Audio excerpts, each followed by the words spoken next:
Alright guys, here we are with the 2009 YDRE Drive Yamaha golf cart project. I just wanted to show everybody the motor real quick. This has got the Hitachi 3.9 horsepower electric engine. I've already pulled it out. I just want to show you guys, once I got the motor out, I'll show you later how to take the whole thing out, but everything was frozen up on the inside of it. So what I'm going to do, I'm just going to pull these guys out.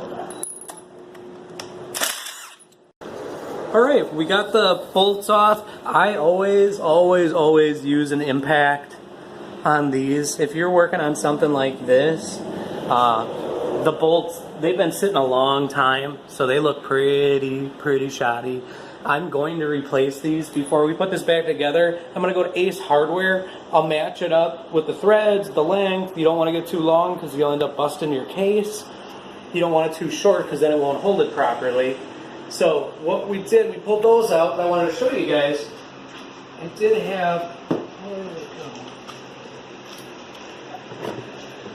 have one bolt that was a little bit difficult. This guy snapped off in the block.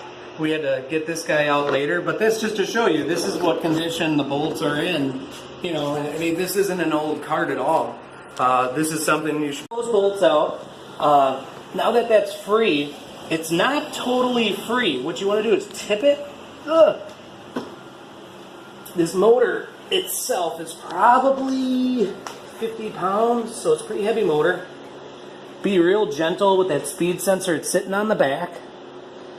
And then this is the inside of your motor. Now that it's all unbolted, the magnets hold pretty good, but it should hold its own weight down. There, and this guy just slides right off. As you can see, it's pretty rusty. I already cleaned this out. So this is after I've cleaned it, sanded it down. Now on the inside, in here, what actually was the biggest problem are these bushings. These are spring-loaded bushings that push up against the electric motor, against the shaft, and it makes the current go across. It basically sends the voltage across to the motor to make the motor move. This bushing right here, you come around to the side, see this guy looks a lot newer. I had to replace this bracket. It was like $5.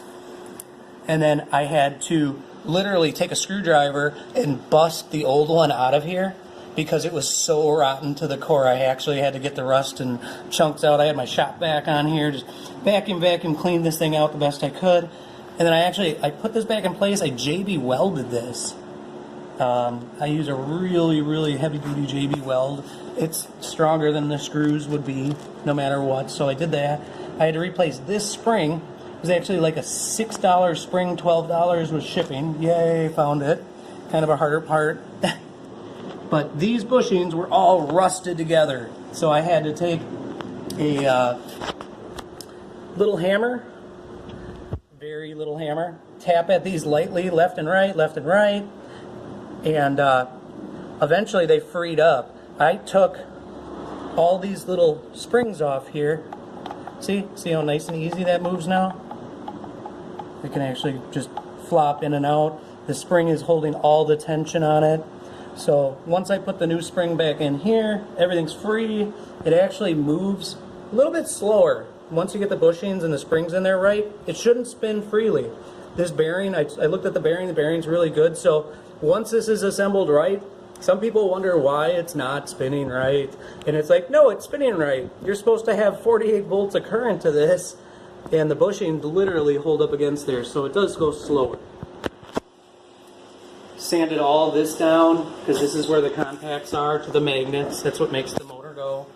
But I took a really fine grit, like a wet sandpaper. You don't want to damage any of this, so you go really nicely through the insides of these, and then just real lightly clean this up until it's shiny metal again. And that was the motor problem. What actually was a big problem, the case right here, this outside case had a big crack. It's just a real thin design right here from Hitachi motor. They made it real thin. This cracked and broke, and this motor was mounted this way So if you picture it up like this, the water would get in this crack and it would go to the lowest point and just hold water, and then it rusted the whole bottom out. So clean it up, get the new spring, and then I actually used a piece of electrical tape, and then I put JB Weld, again JB Weld, all the way up along this, and then I took a razor blade at the end and I just cleaned this up.